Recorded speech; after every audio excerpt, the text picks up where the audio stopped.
Usa ka task force ang gihulma sa Naval Forces Central kung NAV Forces kaghapon.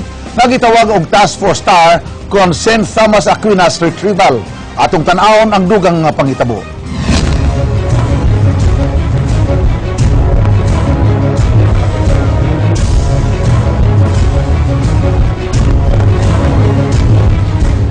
For purposes of search and rescue, we have limited search area on a rectangular, on an area of around 3 square nautical miles.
There will be a progressive effort para sa kanya, no?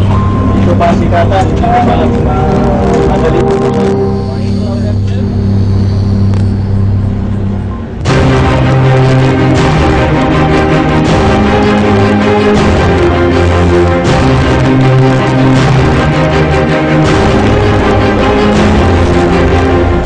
Vision.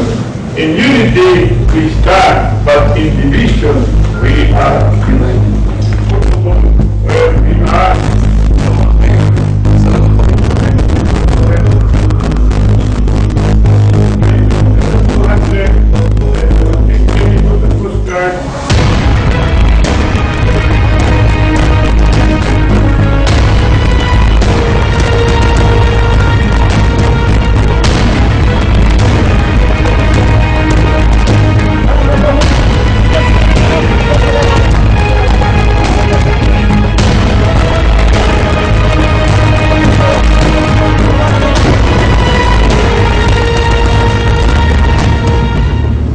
Kanina may dalawang bodies there that were being brought to Cosmopolitan.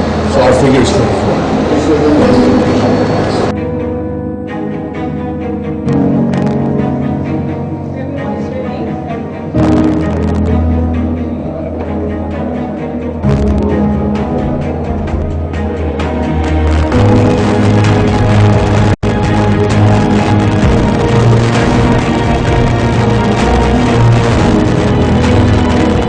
Kasi ang purpose ng dive kaninang umaga is only a recon dive to assess the area, to assess the ship, if how they can enter or penetrate the ship para makuha yung mga victims dun sa loob.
Ang mga naangol nga mga survivor sa maong trahedya, padayon pa nga nagpatambal sa nagkanlaing mga ospital sa Subo.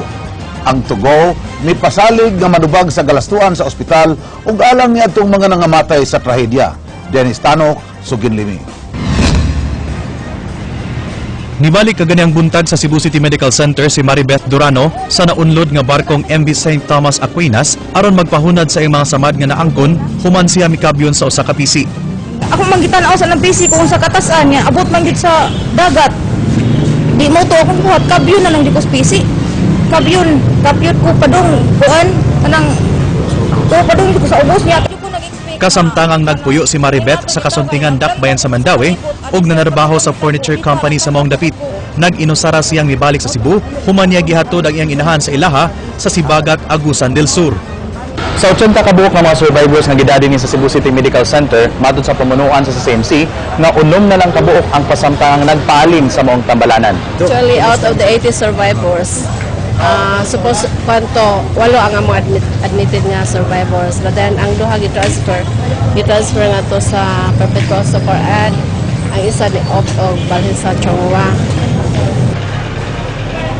Samtang dinhi sa Cosmopolitan Funeral Homes sa Maydan, Hongkera sa Dakbay na Subo, padayong nagpaabot ang mga tagtungod sa ilang mahal sa kinabuhi nga namatay na kay kinahanglang 3 ka signatories ang mupirma sa death certificate niini. Si Cebu South District Councilor Hans Abella maoy gipabantay dinhi ni Mayor Mike Rama.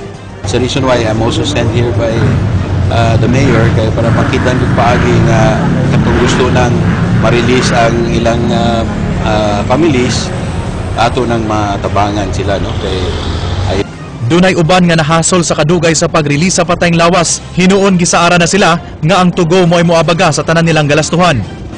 Gipa-fill up mi parang kuan mo taw mo laging inan nga. Pwede ba og madali na kay mura ra ba siya na ransyo na siya ba?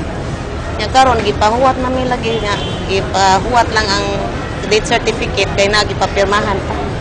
Pinaagi ni Lito Savio sa tugo, mihatag na ang maong kumpanya og 5,000 pesos nga assistance sa mga survivors. Tungod kay insured ang mga pasahero sa passenger vessel, makadawat og 200,000 pesos ang tagtungod sa mga namatay. Laeng 200,000 pesos sa naanay permanent disability. 50,000 pesos ang ihatag sa mga gi-admit sa mga tambalanan ug laeng 20,000 pesos isip repatriation assistance.